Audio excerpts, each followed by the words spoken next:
아멘. 하나님께서 오늘 우리에게 주시는 말씀은 레위기 3장 1절에서 17절까지의 말씀입니다. 제가 가진 성경으로는 구약성경 149쪽에 있습니다. 레위기 3장 1절에서 17절까지의 말씀 모두 찾으셨으면 우리 다 같이 한 목소리로 합독하시겠습니다. 사람이 만일 화목제의 제물을 예물로 드리되 소로 드리려면 수컷이나 암컷이나 흠없는 것으로 여호와 앞에 드릴지니 그 예물의 머리에 안수하고 회막문에서 잡을 것이요 아론의 자손 제사장들은 그 피를 제단 사방에 뿌릴 것이며 그는 또 그 화목제의 제물 중에서 여호와께 화제를 드릴지니 곧 내장에 덮인 기름과 내장에 붙은 모든 기름과 두 콩팥과 그 위에 기름 곧 허리 쪽에 있는 것과 간에 덮인 커프를 콩팥과 함께 떼어낼 것이요 아론의 자손은 그것을 제단 위에 불 위에 있는 나무 위에 번제물 위에서 살을 지니 이는 화제라 여호와께 향기로운 냄새니라. 만일 여호와께 예물로 드리는 화목제의 제물이 양이면 수컷이나 암컷이나 흠없는 것으로 드릴지며 만일 그의 예물로 드리는 것이 어린 양이면 그것을 여호와 앞으로 끌어다가 그 예물의 머리에 안수하고 회막 앞에서 잡을 것이요 아론의 자손은 그 피를 제단 사방에 뿌릴 것이며 그는 그 화목제의 제물 중에서 여호와께 화제를 드릴지니 그 기름 곧 미골에서 밴 기름진 꼬리와 내장에 덮인 기름과 내장에 붙은 모든 기름과 두 콩팥과 그 위에 기름 곧 허리 쪽에 있는 것과 간에 덮인 꺼풀 콩팥과 함께 떼어낼 것이요 제사장은 그것을 제단 위에서 불사를 지니 이는 화제로 여호와께 드리는 음식이니라. 만일 그의 예물이 염소면 그것을 여호와 앞으로 끌어다가 그것의 머리에 안수하고 회막 앞에서 잡을 것이요 아론의 자손은 그 피를 제단 사방에 뿌릴 것이며 그는 그 중에 예물을 가져다가 여호와께 화제를 드릴지니 곧 내장이 덮인 기름과 내장이 붙은 모든 기름과 두 콩팥과 그 위에 기름 곧 허리 쪽에 있는 것과 간에 덮인 커프를 콩팥과 함께 떼어낼 것이요 제사장은 그것을 제단 위에서 불사를 지니 이는 화제로 드리는 음식이요 향기로운 냄새라. 모든 기름은 여호와의 것이니라. 너희는 기름과 피를 먹지 말라. 이는 너희의 모든 처소에서 너희가 대대로 지킬 영원한 규례니라. 아멘. 네, 오늘 레위기 3장의 말씀은 화목제에 대한 규례입니다. 로마서 3장 25절에는 이런 말씀이 있습니다. 이 예수를 하나님이 그의 피로써 믿음으로 말미암아 화목제물로 세우셨으니라고 말하고 있습니다. 자기 아들을 화목제물로 세우신 분이 하나님이시라고 말씀하고 있는 것입니다. 그렇기 때문에 오늘 우리가 살펴볼 레위기 3장의 화목제는 죄로 인해 끊어진 인간과 하나님의 관계를 화목하게 하신 예수 그리스도의 확실한 예표라고 할 수 있습니다. 본문 1절에서 사람이 만일 화목제의 제물을 예물로 드리되 소로 드리려면 이라는 말씀과 함께 6절의 양, 12절의 염소로 화목제물을 드리는 것을 볼 때 드리는 각 사람의 형편에 따라 제물을 드릴 수 있도록 하나님께서 배려해 주신 것입니다. 하지만 번제와는 다르게 화목제에서는 새가 빠져 있습니다.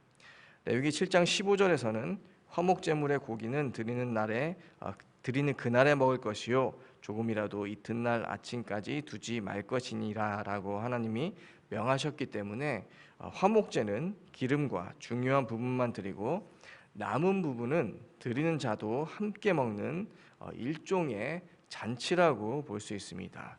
그렇기 때문에 작은 새로 드렸을 경우에는 나눔이 불가능하기 때문에 화목제의 제물에서 새는 제외되었던 것입니다.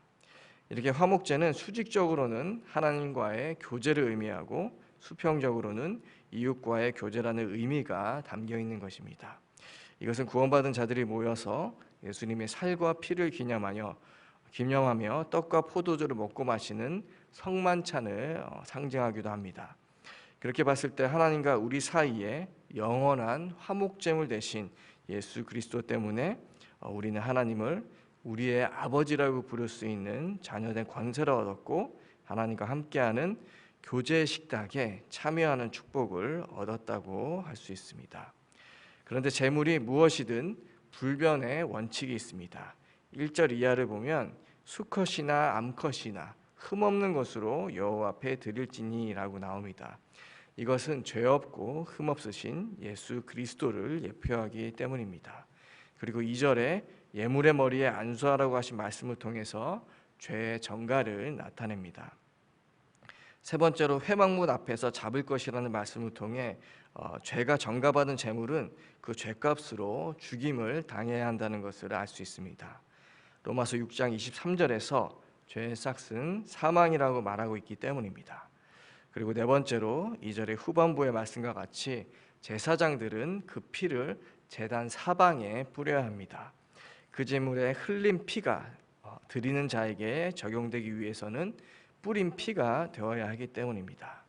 그리고 마지막으로 5절에서 제단 위에 불 위에 있는 나무 위에 번제물에서 살을 찌니라고 말씀하십니다. 불로 태우는 화제는 그리스도가 받으신 고난을 상징합니다. 그리고 5절 후반부에서 화목제가 이 순서대로 진행된 후에 마지막 결론은 여호와께 향기로운 냄새니라라는 말씀을 통해 하나님께서 그 제물을 기쁘게 받으신다는 점을 나타냅니다. 즉 화목제는 화목제물이 되실 그리스도를 예표하고 있다는 것입니다. 설교의 황제자라고 불리는 스펄전 목사님은 자신에게 설교할 단 한 번의 기회가 주어진다면 고린도 후서 5장 18절에서 21절까지의 말씀을 본문으로 삼아 너희는 하나님과 화목하라라는 제목의 설교를 할 것이라고 말했습니다. 그 정도로 하나님과 화목하는 것이 중요하다는 것입니다. 그렇다면 왜 하나님께서 이스라엘의 죄를 그냥 용서해 주시지 꼭 화목제가 필요했을까요? 우리의 죄를 하나님의 능력으로 그냥 용서해 주시면 될 일인데 자기 아들을 화목제물로 희생시키셔야만 했을까요? 로마서 3장 26절에는 자기도 의로우시며 또한 예수 믿는 자를 의롭게 하려 하심이라는 말씀이 있습니다. 하나님께서 죄를 알지도 못하신 자기 아들에게 우리를 대신하여 죄로 삼으시고 이를 인정하고 믿는 자를 의롭다고 여겨주시기 때문에 하나님 자신도 의로우시며 또한 예수 믿는 우리도 의롭다 함을 얻게 되었다는 것입니다. 죄와 상관없으신 하나님께서는 하나뿐이신 그분의 독생자 예수님을 내어주시는 방법 외에는 우리의 죄를 없이 하시고 우리와 화목할 수 있는 방법이 없으셨기 때문입니다. 이렇게 레위기를 통해 하나님께서 명하신 제사의 규례를 이스라엘 백성이 지킴으로써 하나님과 맺은 언약이 파기되지 않고 하나님과 지속적으로 화목하는 관계를 유지할 수 있었던 것입니다. 이 말은 하나님께서 미리 이스라엘 백성이 그분과 맺은 언약을 깨트릴 연약한 인간임을 미리 아시고 제사라는 규례를 주셨다는 것입니다. 영원한 사망이라는 형벌을 받을 수밖에 없는 죄인으로 태어난 것도 모른 채 죄 가운데 살아가는 우리들에게 하나님께서 먼저 화목하시기 위해서 예수 그리스도를 희생시키기까지 손을 내미신 것입니다. 이렇게 화목제는 인간의 편에서가 아닌 하나님의 편에서 먼저 하나님께서 내미신 사랑의 표현이며 구원의 은혜인 것입니다. 요한일서 4장 10절에 사랑은 여기 있으니 우리가 하나님을 사랑한 것이 아니요 하나님이 우리를 사랑하사 우리 죄를 속하기 위해서 화목제물로 그 아들을 보내셨습니다라는 말씀이 있습니다. 바로 화목제는 이 말씀에 나타난 구속의 의미가 담겨 있는 것입니다. 오늘 레위기 3장 마지막 절은 기름과 피를 먹지 말라는 금령으로 끝납니다. 레위기 17장 11절에 이 피를 너희에게 주어 제단에 뿌려 너희 생명을 위하여 속죄하게 하였나니라는 말씀이 있습니다. 짐승의 피를 귀중히 보시고 먹지 말라고 명하신 하나님께서는 내가 진실로 진실로 너에게 이르노니 인자의 살을 먹지 아니하고 인자의 피를 마시지 아니하면 너희 속에 생명이 없으니라라는 요한복음 6장 53절에 예수님의 말씀을 통해 우리를 살리기 위해 흘리신 주님의 피를 속된 것으로 여기지 못하도록 하시기 위해서 피를 먹지 말라고 금하신 것입니다. 우리를 살릴 귀중한 피 예수 그리스도의 보혈을 하나님께서 우리에게 뿌려 주심으로 우리는 구원받은 하나님의 자녀가 되었습니다. 하나님은 우리를 위해 희생한 그분의 피를 날마다 우리가 기억하고 기념하고 감사함으로 그 피를 의지하여 항상 자신에게로 나오라고 오늘도 말씀하고 계신 것입니다. 우리가 어떤 죄 가운데 있든지 하나님께서는 기다리지 말고 예수 그리스도를 의지하여 자신에게 나와 죄 사함을 받고 하나님이 기뻐하시는 삶의 예배를 다시 드리라고 하시는 것입니다. 오늘도 우리의 예배가 하나님이 받으시는 향기로운 냄새가 되는 것을 기억하면서 오늘 우리의 하루도 하나님이 기뻐 받으시는 삶의 예배로 드려질 수 있도록 어떤 죄 가운데 있든지 십자가의 보혈만을 의지하며 하나님 앞에 나가서 하나님과 화목하고 그분과 깊은 관계를 맺는 우리 모두 되기를 간절히 소원드립니다. 기도하겠습니다. 하나님 아버지 감사합니다. 화목제를 통해서 하나님께서는 먼저 이스라엘 백성에게 손을 내미시고 그들이 죄 가운데 있더라도 용서하시고 그들과 관계를 맺으셨습니다. 영원한 화목제물 되신 예수 그리스도께서 우리를 위해 죽고 피 흘리심으로 우리 또한 하나님과 화목하게 되었고 그 보혈을 의지하여 언제든지 하나님 앞에 나아갈 수 있는 하나님의 자녀가 되었습니다. 세상에서 살아가면서 죄의 유혹에 빠질 때마다 예수 그리스도의 보혈을 의지하여 하나님을 향한 참 마음과 온전한 믿음을 회복하게 하여 주시옵소서. 그래서 하나님이 기뻐 받으시는 삶의 예배로 항상 하나님과 화목하며 하나님만 사랑하고 이웃과도 화목하며 그 사랑을 전하는 이 땅을 살리고 안위하는 교회로 살아가게 하여 주시옵소서. 예수 그리스도의 이름으로 기도드리옵나이다. 아멘.